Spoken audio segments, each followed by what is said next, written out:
Bismillahirrahmanirrahim. Assalamualaikum warahmatullahi wabarakatuh. Yang terhormat Ibu Sari selaku guru bahasa Indonesia dan teman-teman saya yang saya cintai. Bismillahirrahmanirrahim. Segala puji bagi Allah yang telah menurunkan Rasulullah SAW, Nabi yang terakhir, Nabi yang lahir di Mekah pada tanggal 12 Rabiul Awal sebagai penanda hancurnya kebatilan dalam sejarah peradaban manusia menuju peradaban Islam yang gemilang.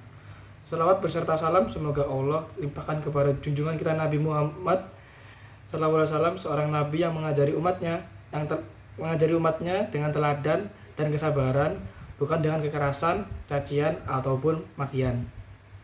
Subhanahu wa ta'ala telah berfirman di dalam Quran An-Nahl ayat 125 dan sampai 128 yang artinya, serulah kepada jalan Tuhanmu dengan hikmah dan pelajaran yang baik dan bantahlah mereka dengan cara yang baik. Sesungguhnya Tuhanmu, dialah yang lebih mengetahui tentang siapa yang tersesat dari jalannya, dan dialah yang lebih mengetahui orang-orang yang mendapat petunjuk. Dan jika kamu memberikan balasan, maka balaslah dengan balasan yang sama dengan siksaan yang ditimpakan kepadamu. Akan tetapi jika kamu bersabar, sesungguhnya itulah yang lebih baik bagi orang-orang yang sabar.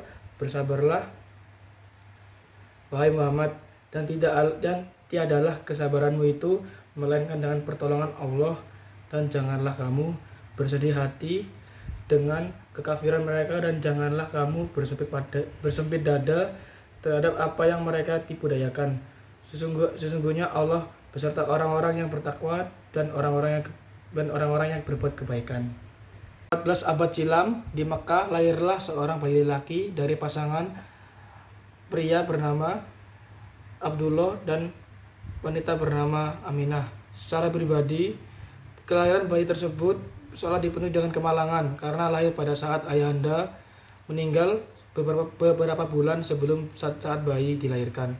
Ada banyak sekali kejanggalan dan keanehan yang mengiringi kelahiran sang bayi. Pertama, pasukan gajah pimpinan Raja Abraha yang telah disebutkan di atas secara mengejutkan dihancurkan oleh Allah sebelum berhasil masuk ke Mekah. Mereka untuk merusak Ka'bah gagal total karena Allah menurunkan pasukan burung ababil. Riwayat kejadian ini terangkum dalam salah satu surat di Al-Quran, yaitu Al-Fil.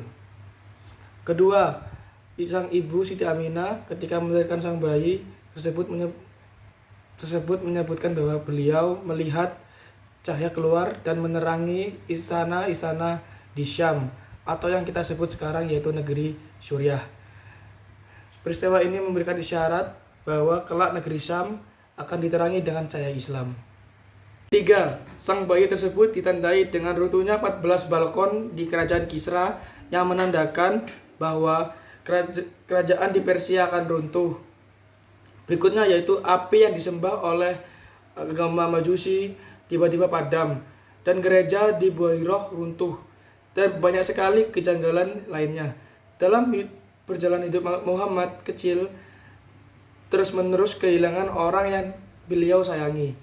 Pertama yaitu ibundanya meninggal yang disusul oleh kakeknya, dan lalu Nabi Muhammad kecil diasuh oleh sang paman yaitu Abu Thalib.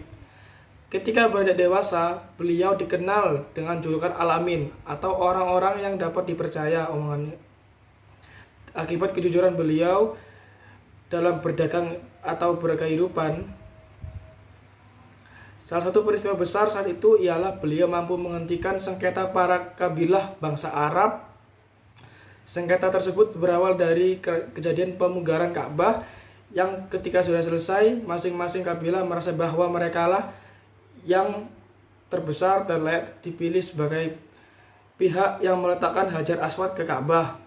Muhammad berhasil menyelesaikan sengketa tersebut dengan jalan meletakkan Hajar Aswad di tengah surban.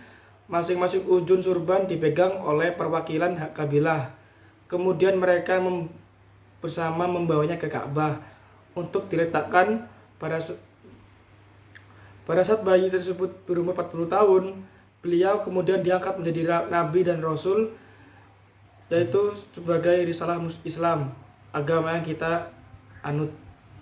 Dari saya, mohon maaf kalau ada kesalahan kata, dan semoga video ini mendapatkan keberkahan bagi yang mendengarkan. Wabillahi taufiq wal hidayah. Wassalamualaikum warahmatullahi wabarakatuh.